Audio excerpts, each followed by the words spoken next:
I was working in tech. I had a gentleman who reported to me. He had a new headcount that he was going to hire. And I said to him, well, what kind of responsibilities? What's this job going to entail?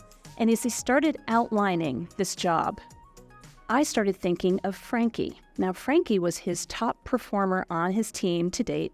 She had just been ranked the highest in the calibrations we had gone through, and she was ready for some more responsibilities. And I said to him, this sounds like a great promotion for Frankie. Are you thinking about giving it to Frankie? And he said, oh no, she has small children at home and she wouldn't want all the travel that would come with this job. And I said, oh, wait a second, thanks for thinking of her, but that's not your decision to make. That should be hers. He went on to offer her the job and she was amazing, right? So good end to that. Okay. We try to do the best as we are looking for talent, interviewing talent and so forth, but we can kind of get in our way. We also can have some problems with our job descriptions themselves. Job descriptions can be biased.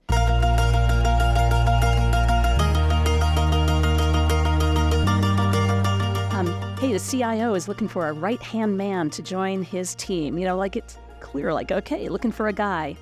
Or we might say something list of all the things someone needs to do in this job, including lift 40 pounds. Now, I was reviewing a job description for a nonprofit that I support. And this nonprofit was hiring a chief financial officer, CFO. And the job description actually said, lift 40 pounds. And I was like, either this nonprofit has really heavy pens or heavy money bags or something. Why does the CFO have to lift 40 pounds? Well, turns out that they simply copied the last job description, which was a copy of the previous one, and that lift 40 pounds just worked its way into every job description that they were interviewing for. So with job descriptions, literally review them and simplify them as much as you can. Remove requirements that really, if an ideal candidate would come along with everything except that one, if you still would hire someone, maybe that isn't really a requirement. Maybe that's something they could learn on the job, for example. So simplify your job requirements. And by the way, there are many studies showing that women will only apply for a job if they already can say, yeah, I can do that. I've done that. They have to have 100% of what you're looking for before they feel like, yeah, I'm going to take the time to apply. Whereas men, it might be 50 or 60%, depending on which study you look at. So again, simplifying the job descriptions down to their essence is really critical for recruiting people. College degree required. So many job descriptions. I know when I was hiring as a tech executive, I would have that requirement. You must have a college degree. It usually was a computer science degree, 4-year college degree or equivalent, right?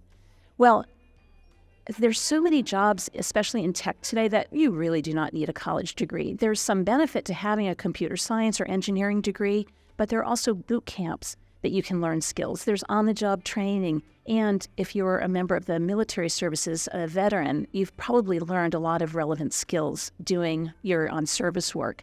And so why are we still looking for college degrees if that really isn't necessary anymore?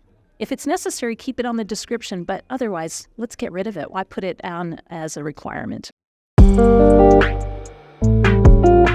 Sharing the interview questions ahead of time. Let people know what you're going to be asking them. Stop trying to stump them arbitrarily during that interview and set them up for success, because it's hard to hire talent. So why not do everything you can so that talent's prepared, they're ready, and they really show themselves really well during the interview process. So sharing interview questions ahead of time is great, and it's also really good for people who are on the autism spectrum, who might have a little anxiety about the interview process. They have time to prepare, as well as anyone, frankly, who is concerned about some anxiety for another medical condition or simply the situation they feel they're in. I don't look the part. I don't look like a normal engineer, whatever that might mean. So by helping them prepare, you get them through that anxiety a little bit, and they're going to show up better. It's It's really important to be fair and equitable during the interview process, but you don't want to bring people in who are from underrepresented groups because of their gender, their race, their disability status, their age, whatever it might be. You don't want to bring them into a workplace that is not going to welcome them. You want to make sure you get your house in order, that you are creating a culture where everyone can do their best work and thrive. And that's a key message of my work on Better Allies. Better Allies is all about the everyday actions people can take to be more inclusive in their everyday actions. What's happening in meetings that's not inclusive, and how can someone be a better ally so that people feel welcome and that they can contribute to those meetings? What's happening in presentations and design reviews in whatever might be going on? So what are some of those things? My book is full of them. I would encourage people to check them out. And consider how you can make sure that you are making a very inclusive culture so that the talent that you're working so hard to find and hire can actually do their best work and thrive.